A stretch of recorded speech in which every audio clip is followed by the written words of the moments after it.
আমি আল্লাহর জান্নাত চাই না, আমি চাই যার দ্বারাই আল্লাহর জান্নাত সৃষ্টি হয়েছে তার রওজা শরীফ জিয়ারত করতে।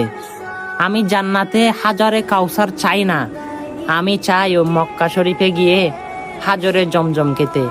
আমি ওই জান্নাতের মধ্যে সুন্দর সুন্দর পাথরের নিদর্শন দেখতে চাই না, আমি চাই খানায়ে কাবা হাজরা আসওয়াদে চুমো খেতে। আমি ওই জান্নাতের মধ্যে নাচ নিয়ামত চাই না, আমি চাই মদিনাতে পড়ে থাকা খেজুর খেতে চাই। হ্যাঁ, সে নবীর প্রতি ভালোবাসবেন, সে নবীরকে মন প্রাণ অন্তর দিয়ে ভালোবাসবেন, সে হাজরে কাউসার আপনার নসিব হবে, সেই জান্নাত আপনার নসিব হবে। হয়তো আপনি জানেন না, আমার রসুল হাত ধরে আপনাকে জান্নাতে না নিলে আপনি জান্নাতে ঢুকতে পারবেন না। সেই নবীর আদর্শের মালা গড়াই পড়ুন, সে নবী প্রেমের ফুল ফুটান, সে নবী দেখবেন আপনাকে না নিয়ে জান্নাতের মধ্যে প্রবেশ করবে না।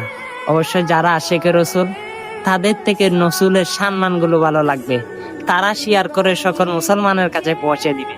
আল্লাহ সবাইকে কবুল করুক, আমিন।